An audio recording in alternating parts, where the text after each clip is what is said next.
denying medical care to many, impoverishing the already poor, and an assault on the patient's body if he or she has to undergo an unnecessary procedure. It causes a trust deficit in society between the patient and the doctor. It damages one of the vital institutions of modern society. It causes conflict in the doctor's mind between what should be done scientifically in the patient's best interest and what's actually done in the doctor's interest.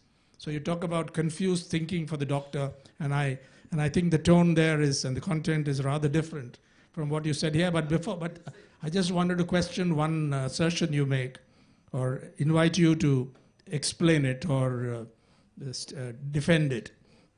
Quote, practicing scientific medicine will automatically mean practicing ethical medicine. I recall that, so scientific medicine can be interpreted in many ways, but if it's largely professional, evidence-based medicine, I don't see how it will automatically mean practicing ethical medicine. Because I recall a parallel with journalism. A long time ago, Walter Lippmann, one of the great thinkers on journalism and on writing, was bothered about the problem of the propaganda role that debased the performance of the media.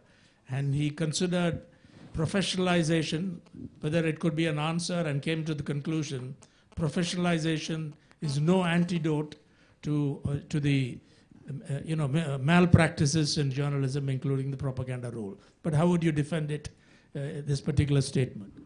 Okay. First of all, I like being challenged, so thank you.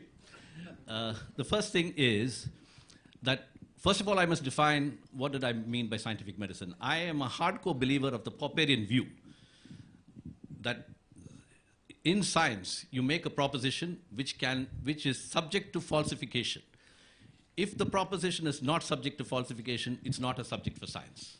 So that's the method which I mean is a scientific method, as defined by Karl Popper. Maybe others said it before him, but Popper wrote about this.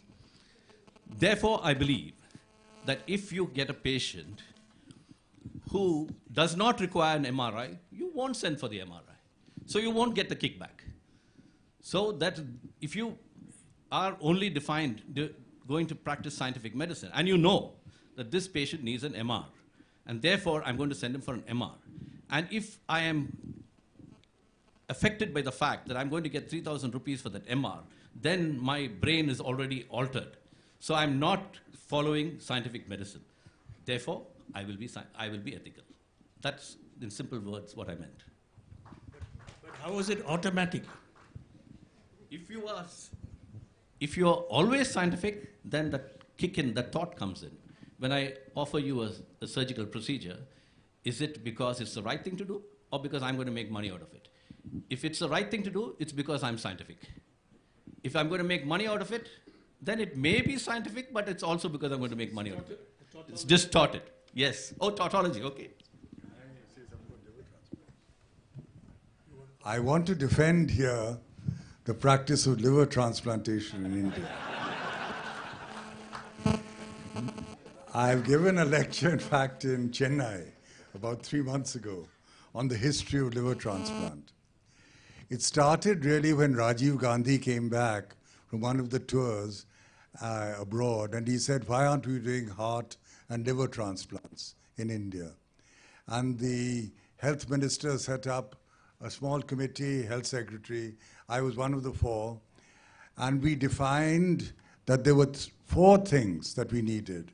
One was change in the law, because people were selling their organs, and we wanted to stop. Second was recognition of brain death. The third was expertise. And the 4th was sensitization of the public. And in 1994, the Transplantation of Human Organs Act was passed. And today, we have 98 liver transplant centers in the country. And why should we have liver transplants? 2 lakh patients die of liver failure every year. The rich used to go abroad and get a liver transplant for 2 to 3 crores. You can get a liver transplant in India now for between 20 and 30 lakhs. Second, liver disease affects the young people. Thirdly, if you have liver transplant, you immediately, the quality of service, both of the doctor and all the ancillary departments,